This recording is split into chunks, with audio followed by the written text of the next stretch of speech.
You are listening to the Special Needs Children podcast with Chitra Iyer. Chitra Iyer is a parent of a 22-year-old Shravan Iyer who has epilepsy, cerebral palsy and autism. She is the CEO of MFA and has been helping families with life-centered planning to reach their personal financial goals. She is also a trustee of a parent support group, the Forum for Autism, which was set up almost 2 decades ago. MFA is a 16-year-old organization working in the personal finance space. They have set up a dedicated practice to help families with special needs children to plan their financial goals and invest for the same.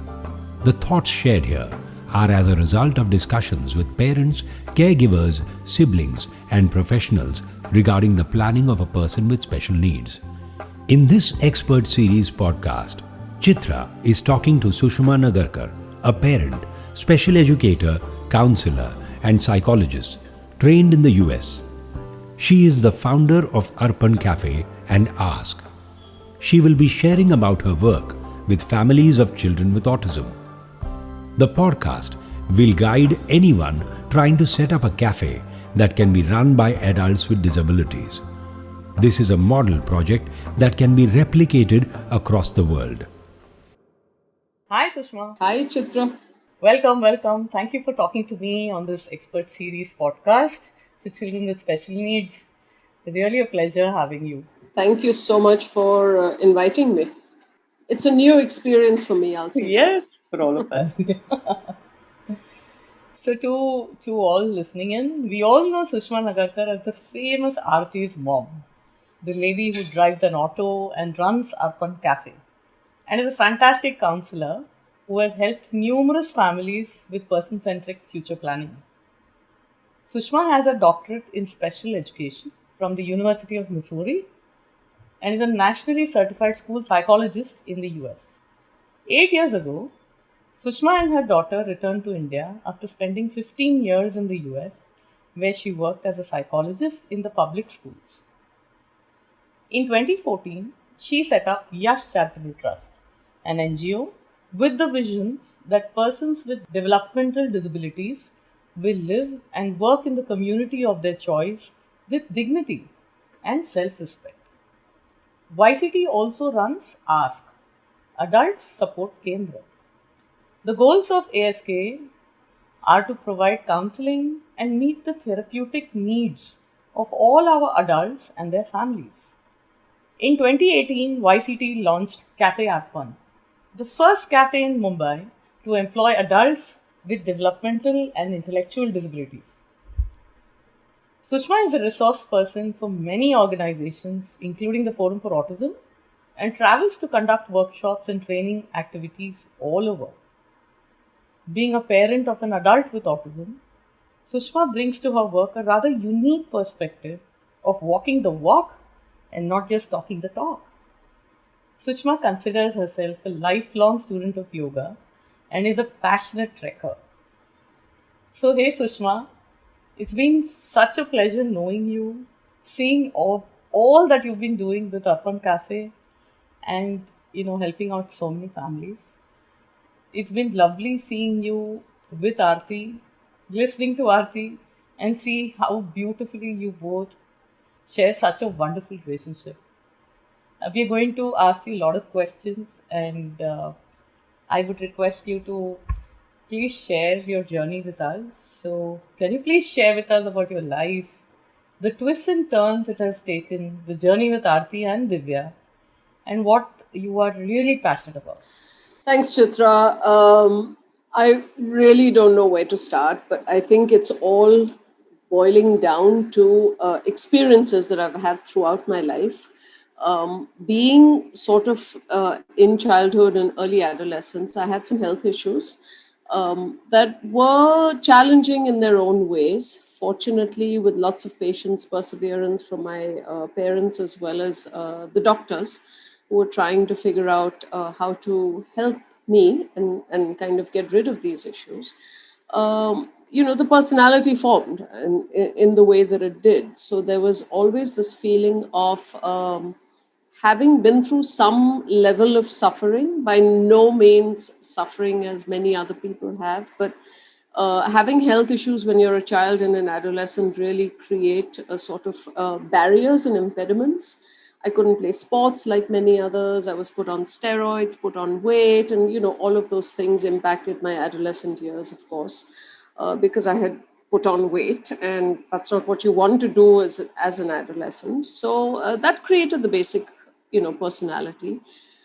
Moving on to college, I was always very, very aware of those that had less than or were treated less than, even before Arti came along or anything else happened in my own life. Social justice was very important to me. So, been on morchas and things like that, to Sachivalaya back then. So, all of that has really shaped who I turned out to be.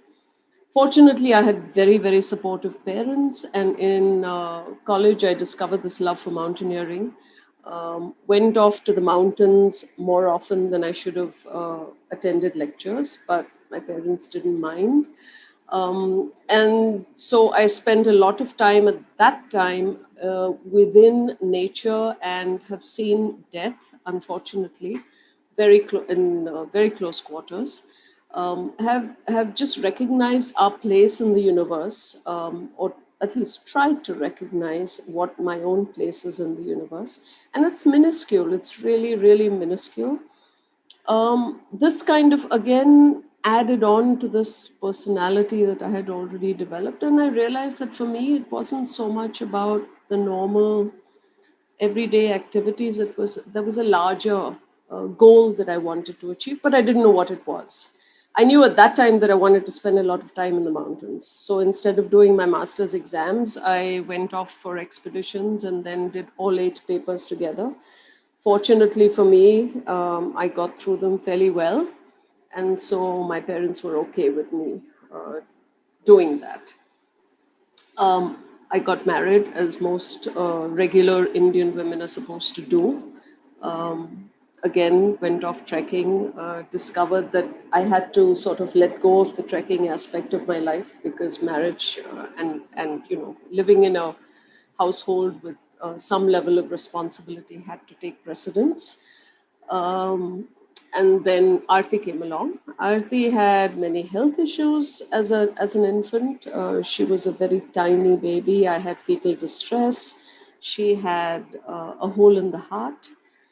But it was because of sort of my larger perspective, if you will, or the way I looked at this is not so much as why me.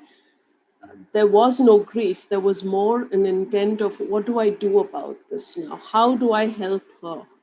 And so we started physio and occupational therapy very, very early on.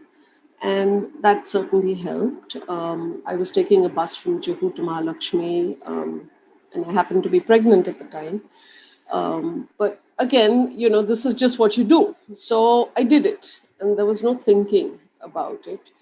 My husband at the time was not here. He worked in the Merchant Navy, and so he was out of the house a lot.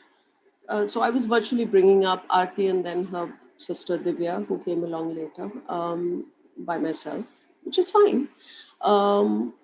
The A word was not used very much at the time, so nobody really identified her with autism. I just knew she was different.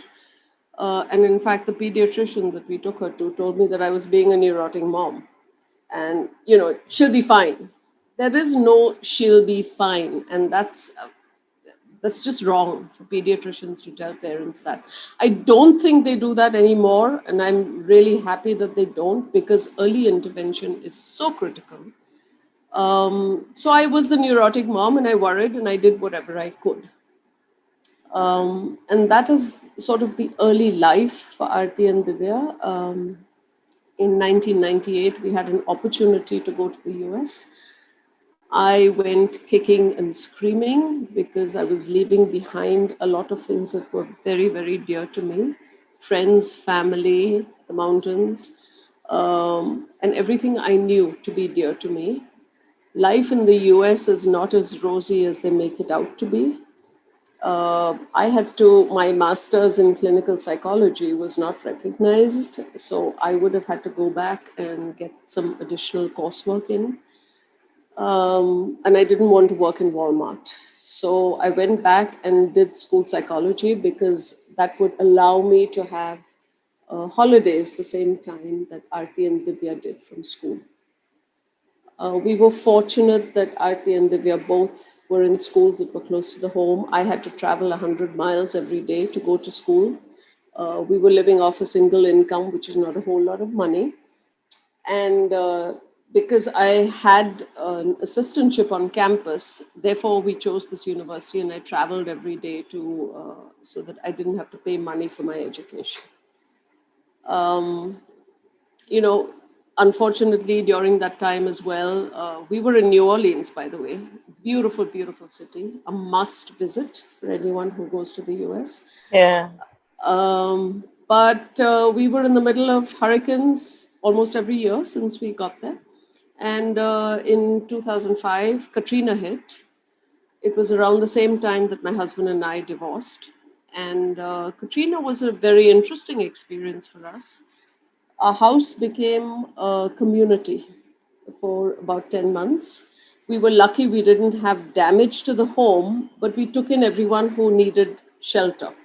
So we had like a community kitchen running. It was just a lot of fun and very, very enjoyable. And you also felt you were making a difference to a lot of other people that needed it at the time. Arti just loved it. At the time also, Arti was she was in her final year of high school. And it was just very difficult because everyone who was kind of supporting, kids with special needs at the time had left the city.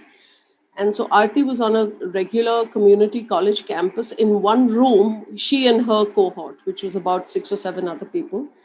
And the rest of that college campus was occupied by the National Guard troops because they were trying to put the city back together.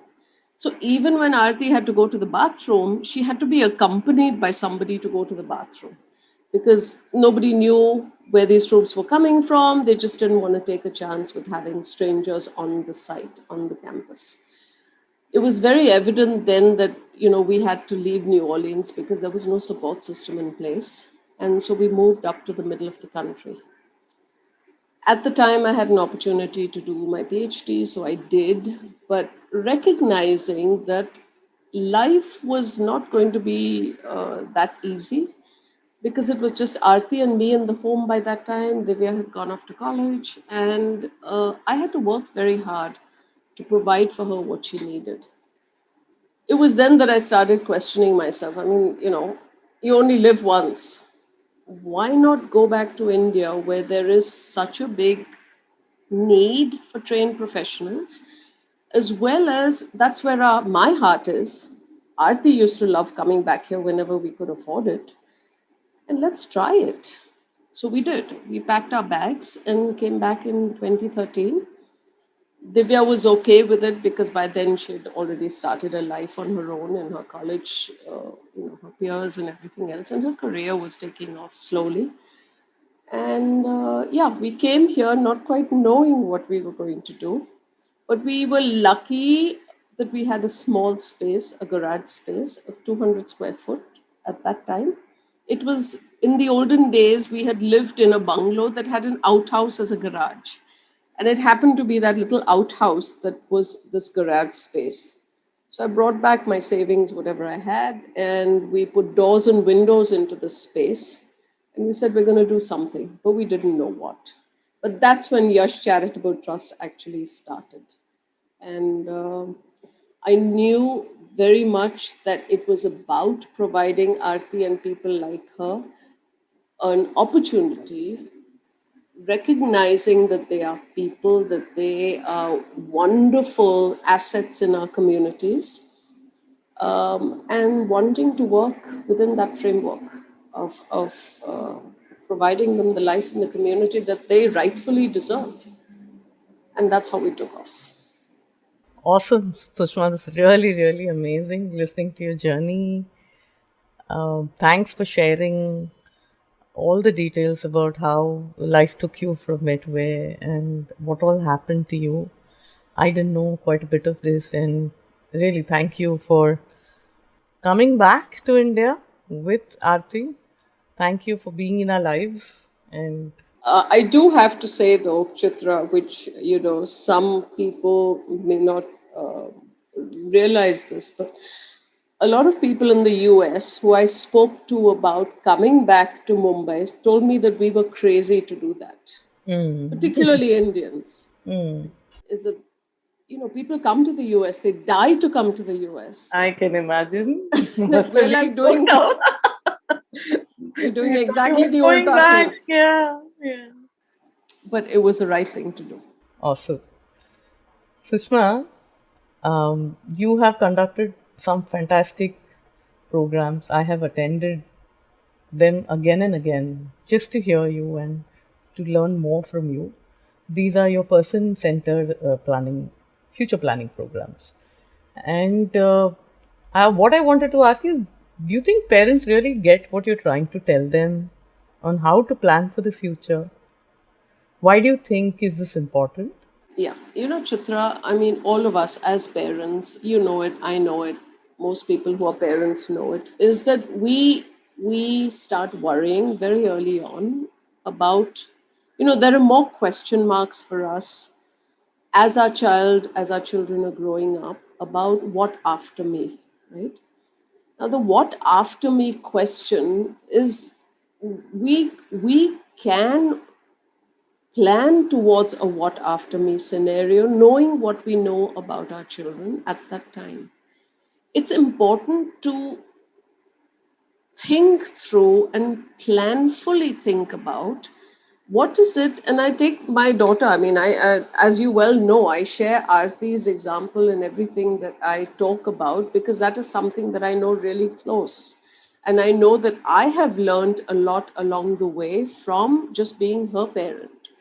So, what is it that Arti, who is a loving, a person who should have all the best, just like I would, and her sister would, and anyone else would, and it is her right to have the best that life can offer.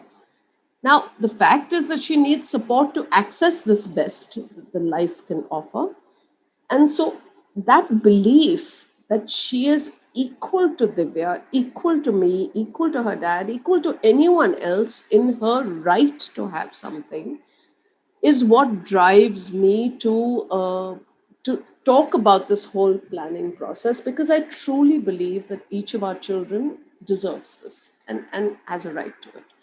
So therefore, you know, yes, we all have to go through a grieving process as a parent of a special needs person. But at the end of that process, it's then the shift, the focus has to be okay, so what is, how's my child growing up? What are those things about my child that can help them lead a qualitatively give them a quality of life that anyone else might have. And what are those things? And therefore, how do I enhance those areas of interest? How do I help my child to actualize those areas of interest and strengths? And then, how do I provide support for the areas that they need support in? And this is not an easy process by any means, but it's also not sort of, it's not a mountain that is insurmountable. And so all along there is this going back to the drawing board of, yes, now Arti's example, for example, Arti has come a long way in her ability to let me know that this is what she wants. So now she's at a point where she, every single step of the way, she let me know what she wants, and so we plan for it. Now, if there's a safety issue or a health issue, we step backwards and make sure that there are those supports in place. But it's her right. And this is what I want parents. It's never us and them. There's no them about persons with disabilities. I was unfortunately part of a sitting in on something a couple of days ago, where a parent kept referring to them. You must treat them with respect. You must treat. I mean, we need to treat everyone with respect. It's everyone's dignity, it's everyone's right to be respected. So there's no us and them in this. So just like we would plan for anything else, we plan for retirement, we plan to move into a bigger home, smaller home, whatever we do, in the same way we plan for our kids who need help with sort of figuring life out. And believe you me, is doing this for my own daughter and for myself, I sleep very peacefully because I'm doing whatever I can. I'm helping her be okay with the scenario post me. And the rest of it, what I cannot do, I have to leave. I just have to leave. But what I can do and what's in my hands to do, I continue doing. And we're in a good place. We are. So it's important for parents' well being. We can't set aside our date nights with our spouses because our kid is at home alone. I mean, I'm sorry, I shouldn't say we can't, we can. But, we should also have a life of our own that is separate and for ourselves as well. We deserve it. Our child deserves it as well. So, it's all, I can go on and on, Chitra. I get you completely, Sushma. In fact, for all those who don't know, the program that Sushma has conducted, being part of it, and with her guidance in terms of how to update this very detailed document that she had shared with us and guided us through the entire process of thinking that now that your child is an adult, what's coming up. I had shared this, Sushma, with the lawyer when I was preparing our will and our the private trust for Shravan, and she was shocked. She said, "This is by far the most detailed, um, set of the whole document itself details out Shravan's life so beautifully, and gives the essence of what you as parents want for him in the future." And it also is so leading in terms of when I've spent time with you and you've guided on this is how you need to think, this is how you need to plan, and you need to figure what is it that you want and what's it that your child wants for himself. So it's been amazing, and I would really request parents who get the opportunity to listen to Sushma at her workshops that it's a must attend. Moving on, Sushma, you set up YCT. So what does Yash Charitable Trust do? How did ASK, Adult Support Kendra, happen? And what have been the achievements here? So, as I said, YCT was set up in a 200 square foot space in 2014. We didn't quite know at the time what we needed or wanted to do, but we knew that we wanted to do something that was community based, that was providing a sense of respect and self esteem to the persons who are with us. To cut a long story short, we had the opportunity to launch a dabba service at the time. It wasn't something, I mean, I cook because I have to. It's not something, food doesn't interest me other than the fact that I love to eat.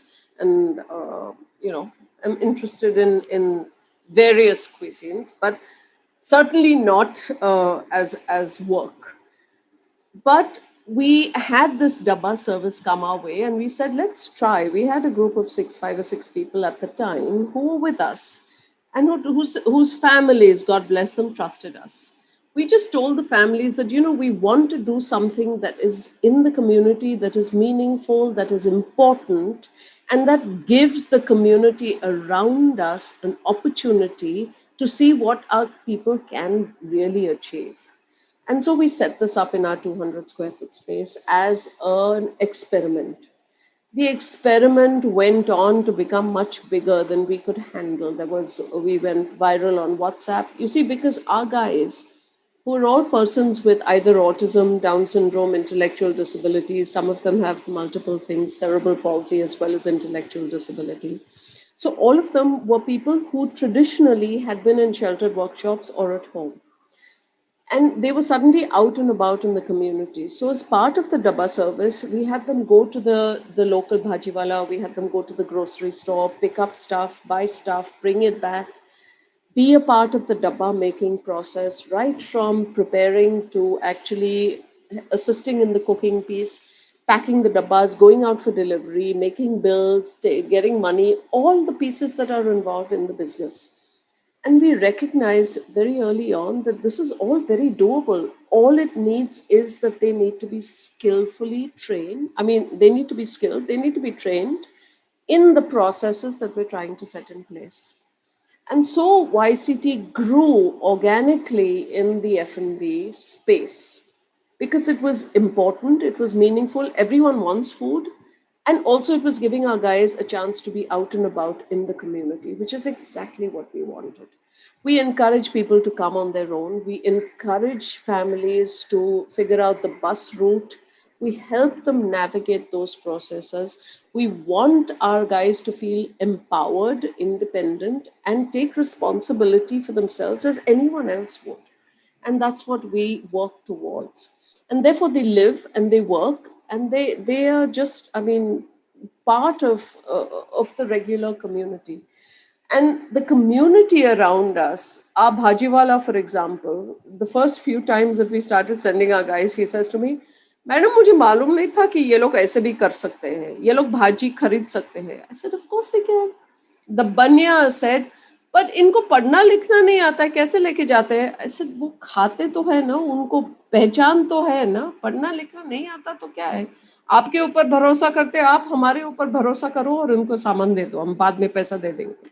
Something to that effect. Yeah. What I'm trying to say is that the community then became aware.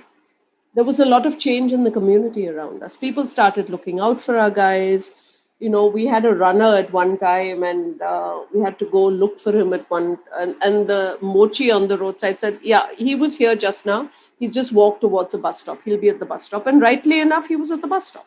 So what I want to say is that it was maybe some people would say it's risky. I don't think so. I think it's a question of respecting them, understanding their strengths, understanding the support needs, and then programming around that. It's a lot of effort, it's a lot of work, but it is so rewarding to do that.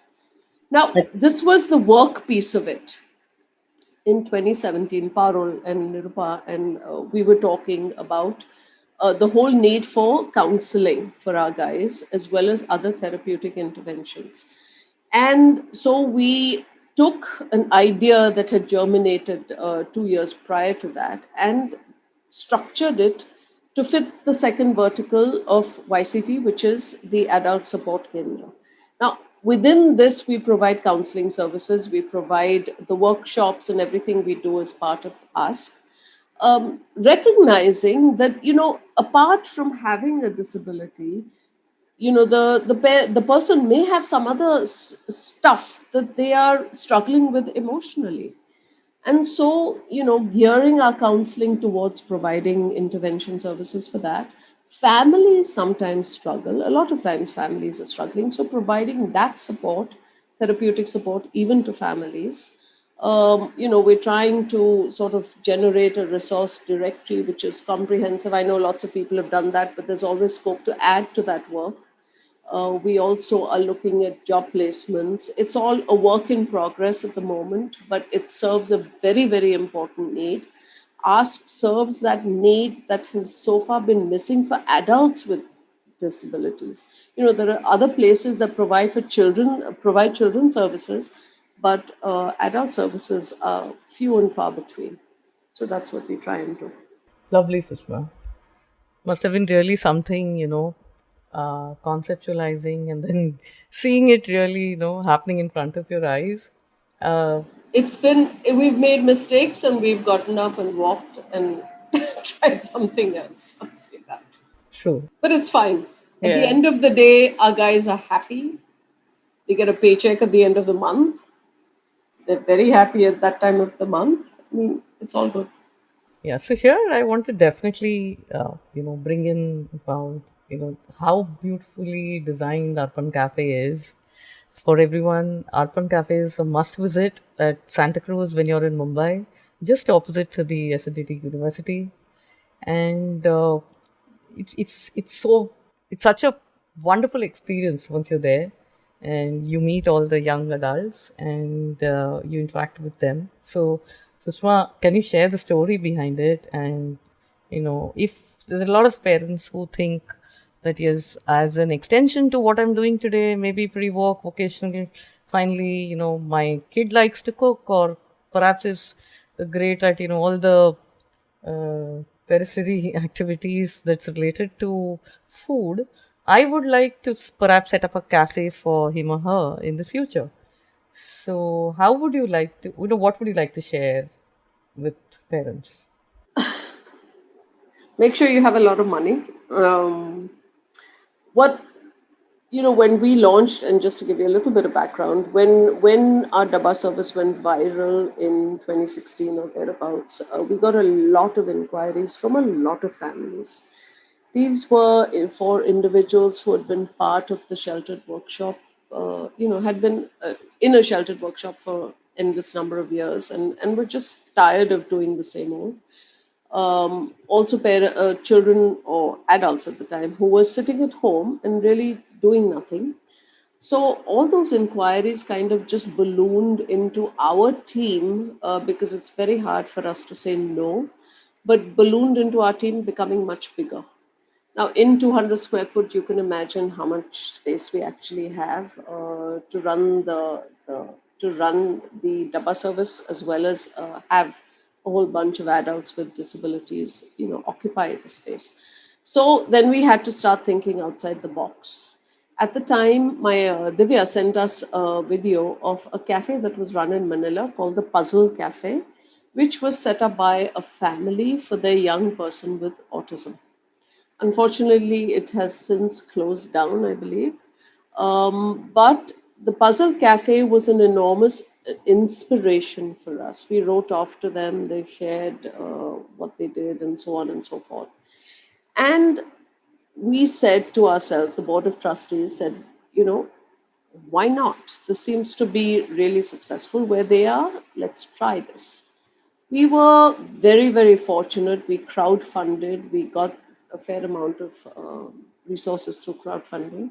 But we also had people on board with us who really believed in the cause and believed that this was the right way to, I hate to use the word, but I'm going to use it, integrate adults with disabilities into the community. And so we had somebody who's a food consultant with us. He had been with us from the beginning. He knew what our strengths of our crew was. He knew what the weaknesses and support needs were. So he helped us design the menu of the cafe. He helped us design the space, find equipment that was safe, very, very important to do. Uh, the We had two wonderful women who ran an interior decorating architecture firm kind of a thing, who came and ate lunch with us one day and said, "We're in." And so they designed the entire space, keeping in mind the need for movement, what that space for movement needs to be. Because we do have some people who have balance issues and need more space than otherwise. And, just helped us to come up with ways to make this an achievable target. We were very lucky that we found space very close to where our current 200 square foot operation is, which is our Arpan food service right now. And so we decided to go ahead and set up the cafe. It's been hugely fun. As Chitra has said, it's a very warm place. There are a lot of positive vibes, which 100% our team brings in. And it is work, yes, but at the end of the day, when somebody goes home happy, and if you cut back his or her hours, and they say, "But I need to work more. I have to come to work. I don't know what to do with myself at home." It's just so rewarding. It's so rewarding when you see them stand at the bus stop and wait to leave after a hard day's work. It's rewarding when they are able to create this cappuccino for you that they're doing maybe for the second time, but they're so motivated to do it.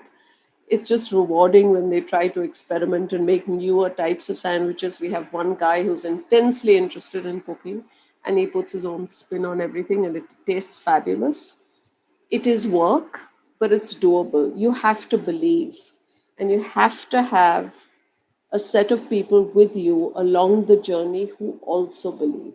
And I do believe it's possible. Amazing, Sushma. All I have to say is that every time I come in there and I get in my friends, my colleagues, and we spend time, it feels really, really nice. And also, whatever we have been ordering from you, thanks to the pandemic, we've been resorting to a lot of takeaways. Your brownies are awesome, and they make such amazing gifts.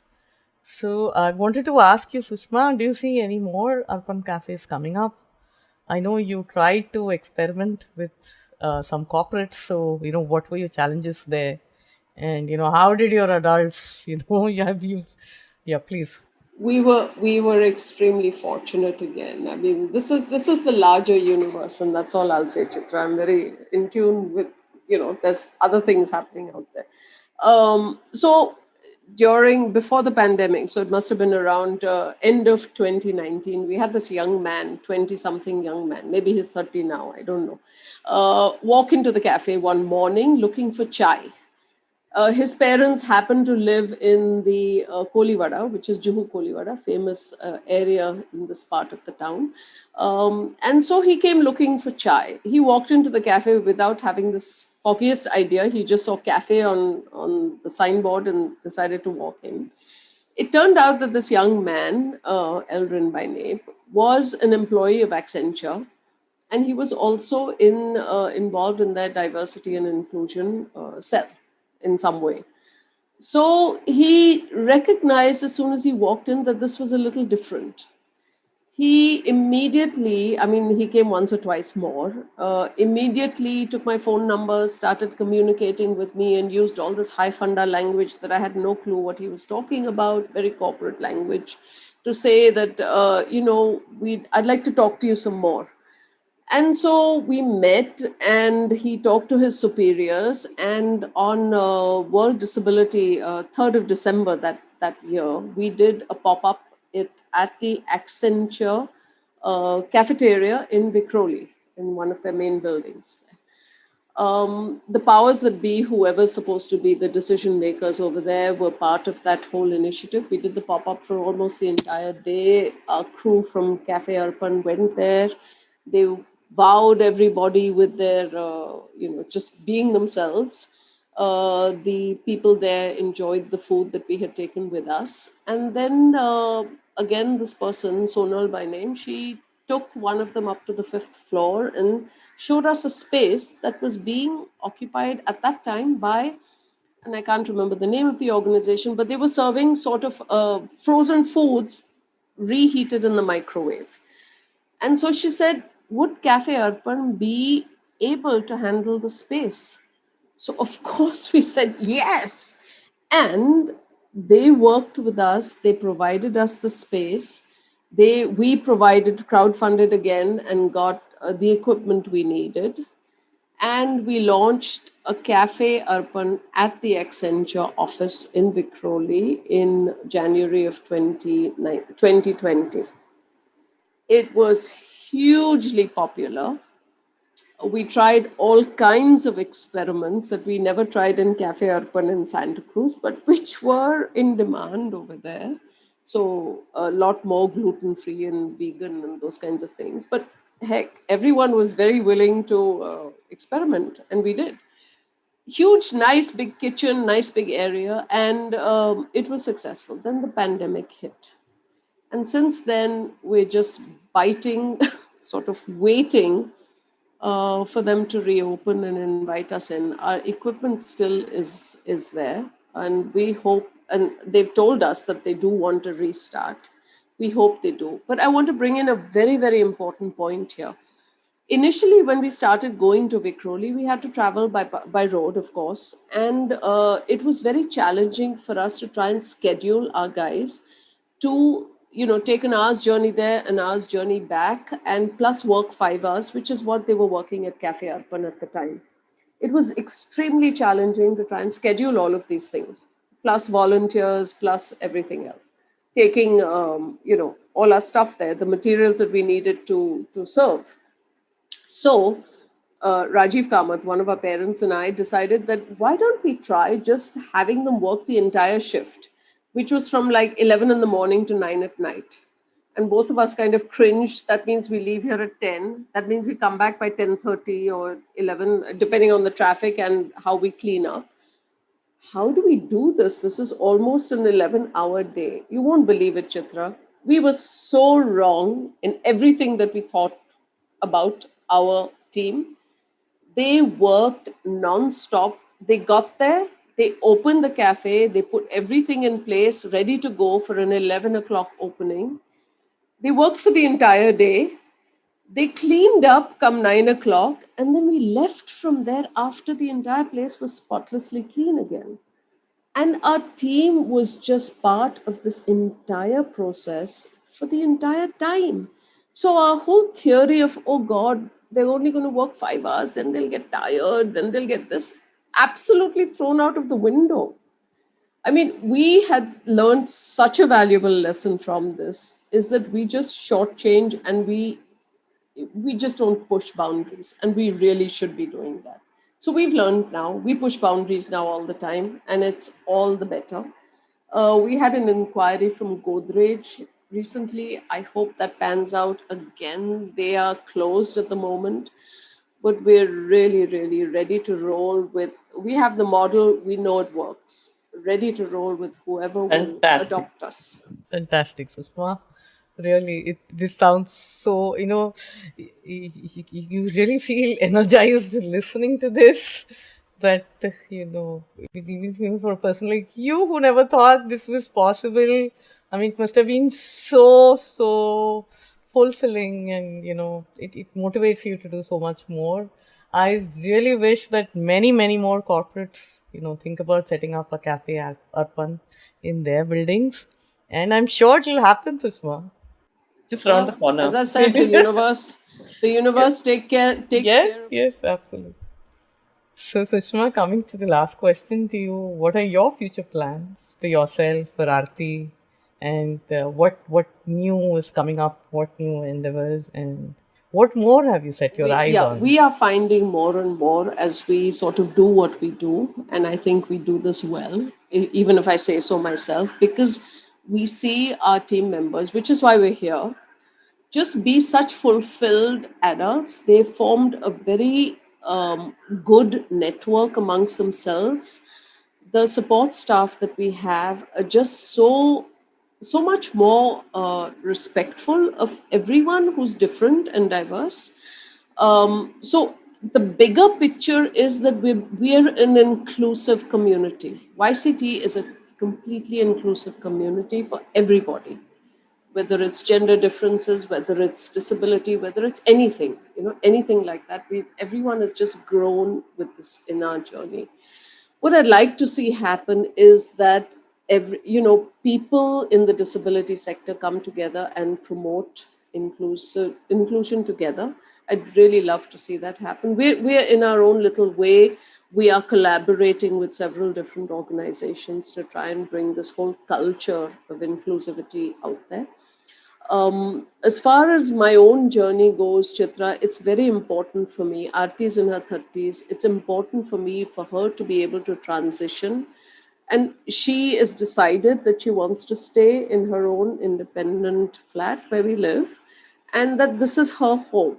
And this is going to be her home for life. So, personally, it's important to put those pieces in place for her such that it becomes a seamless transition for her. She's very aware of a lot of things, even though, I mean, she doesn't verbally say it. I know that she knows and understands a lot about life and about, that people are there, people leave, people go, and people are no longer there. She understands a lot of these things. So, having this, as I said, making her more independent, making her be able to self advocate in a situation where I'm not around, having her be self determined at all times. So, making choices, making good choices for herself. And all of these are things that we are working on consistently. And I would like this to be kind of sort of set this as a way for parents to see that it's doable and it's possible if that's what the individual wants. I am by no means advocating, you should set your child up in their own flat, blah, blah, blah, blah, if the child doesn't want it. And, our guys have a way of telling us what's working and what's not working for them. And we need to be able to listen. So I'm going to, for my own self, Chitra, I'm going to sort of fade out into the sunset, hopefully continue trekking for the rest of my life. But yeah, continue working for as long as I'm able to and contribute and not just work because no other reason except to make a difference.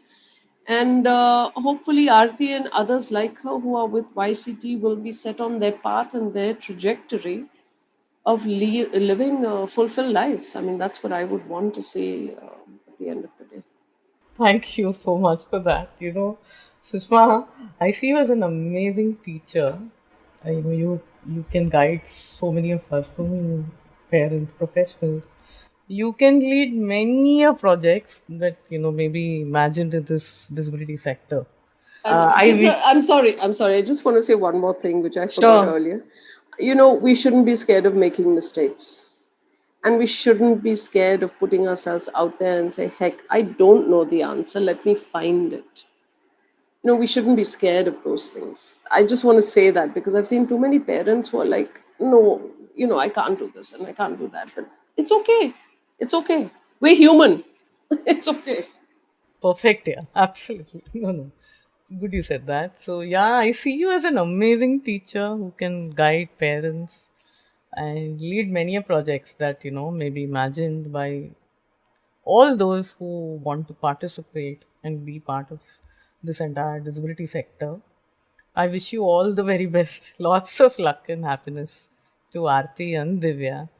You have zeroed down on what is best for Arti, na Sushma? And life will keep on throwing so many more new curveballs at you, and but you are somebody who is really an inspiration. You're ready to bat on your front foot always. That's what I have. You come across as such a strong person to me, and you really inspire me a lot. And so many who know you, and especially those who are listening to this, I do hope that they get to learn a lot from what you shared with us today. Thank you so much. Thank you for having me, Chitra. Thanks so much. You were listening to the Special Needs Children podcast with Chitra Iyer, the CEO of MFA and a trustee with the Forum for Autism. If you find this podcast relevant and interesting, it will be great if you leave a review, share, like and subscribe. You can also let us know if there is any specific topic that you would like us to cover. Feel free to email her on chitra.iyer@myfinad.com, or you can call her on 98337 85892.